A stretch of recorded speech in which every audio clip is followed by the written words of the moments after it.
પ્રગતિ ભલે ધીમી થાય પણ એ પ્રગતિ ઈમાનદારી મારી થવા દેજે.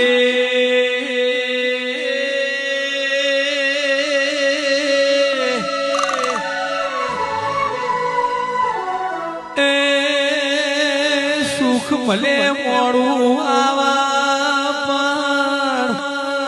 સતલા માર્ગ રમલ પકડવા દેજે.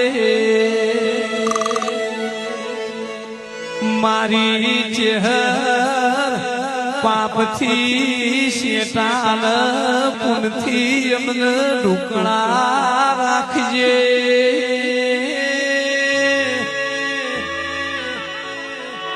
સત્ય હંમેશા પરેશાન થાય.